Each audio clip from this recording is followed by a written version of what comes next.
Ooh. Seems like sealing really well, right?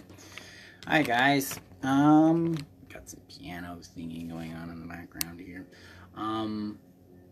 Today's Q&A day.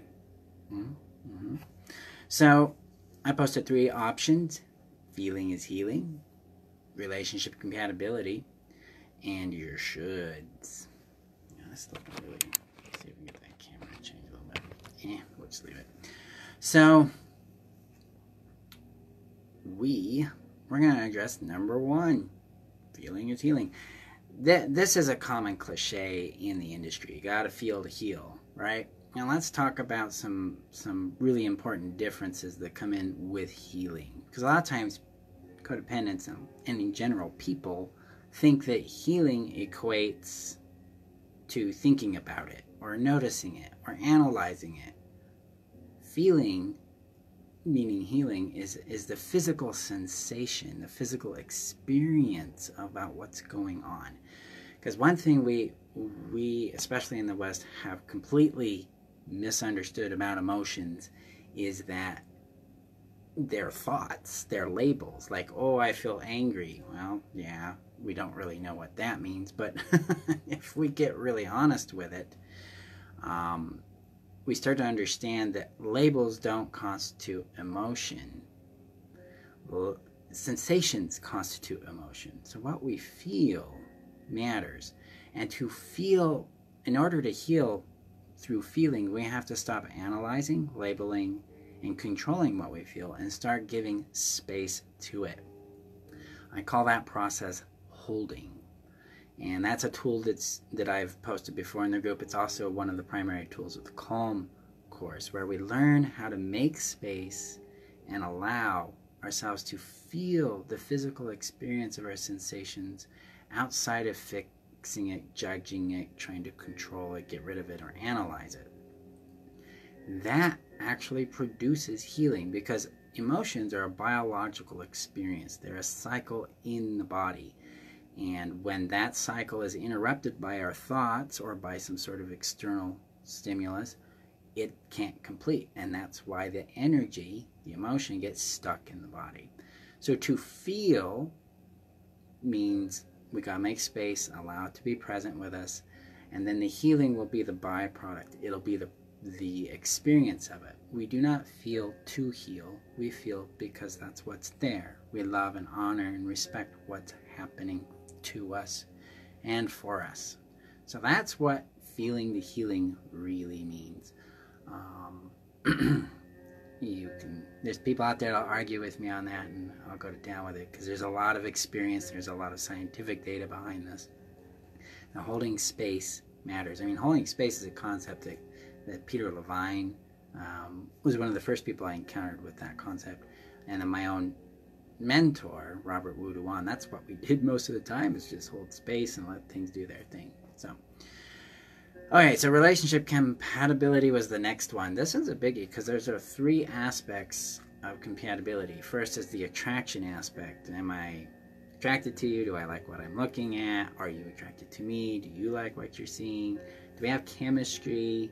You know, do we kind of like desire each other, that kind of thing. That's the first aspect of relationship compatibility. Second aspect of relationship compatibility is what's called interest compatibility. Like, do we have things in common? Do we have a similar kind of humor? Do we like doing similar or even the same things? Do we have similar life goals or desires for our lives that are in a line? Now, interest compatibility, this is where dating is the big thing. So, you know, you're at a thing, you see someone that's cute, and you go talk to them, they think you're cute, and you do your thing. That's your chemistry or your attraction compatibility. Then you start to get to know them. And this is where you're becoming aware of what you guys have on the interest compatibility and on the third component, which is called operational compatibility. That basically means you can actually run the relationship in a way that promotes each other's individual happiness, your own autonomy, your own well-being, your own satisfaction in life, and theirs. John Gottman he has a model called the Sound House Theory, and basically, it's got 7 components, but one of them is the love map. We're going to understand where the person is coming from. That's our understanding the history of the person, why they do what they do, and that's part of operational compatibility. And then another part in his model is called unity, and that's another component to operational compatibility. The idea of, can we resolve our conflicts? Can we support each other in our individual goals? Can we see each other as a person rather than as a resource that we get to have access to? And so this allows us to have it allows us to eliminate what's called transactionalism in relationships, and allows us to create what's called contribution, where we're freely able to give and freely able to receive without the threat of, well, scorekeeping, like make sure you're given what you should be given because I'm given what I'm given. Give to get syndrome, like, well, I did this and now I should have gotten this in return. It also aborts the 4 horsemen of the apocalypse for all relationships, which is contempt, criticism, defensiveness, and stonewalling. So operational compatibility, that's where the majority of your relationship issues exist. That's where the relationship either is going to thrive or die, depending on how you guys can manage your conflict. You can manage cooperation, your time, your limits, your preferences, and support each other from a place of love and genuine interest for the well-being and happiness of each other. So, there's a process I use called REACH that allows you to support that in conflict management. So that's that's relationship compatibility. You've got to have all 3 in order to have a relationship that's going to work long term, that will naturally promote a happiness for you. Now, if you don't want happiness, you can change any of those and you won't get it. So that's what you need there. So, and then your shoulds. And Rosalind, she posted a quote there: don't should on yourself. Shoulds are programming.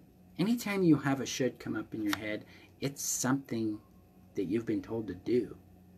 It's a program. It's been put into you. It's not authentic. Oh, I should do this. It's not going to benefit you in any way. What it's going to do is going to add pressure. Or it's going to create resentment. Or it's going to push you farther away from what you really want in that moment, or what you really need in that moment. So when you start identifying your shoulds, you need to start asking, who does this belong to? Is this my role? Who gave me this rule? Is this something I agree with now? Or do I need to change this?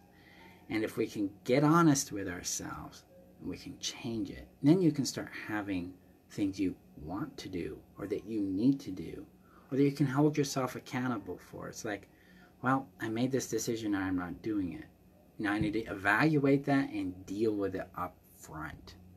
And that's really what matters, is we get honest with ourselves so that we can approach it appropriately, understand our true motivations, and then make honest decisions about what to do with it if we're not actually, doing it. So that's my answers to those 3 things. If you have other questions, just post them in the group. Otherwise, thank you guys for being a part of Thriving Beyond Codependency. Thank you for being a part of my life, my community, our community, because it's not just it's not about me, it's about you guys. It's about you guys succeeding and healing, and I appreciate you. You guys have a great day, and we'll talk next week. Bye bye.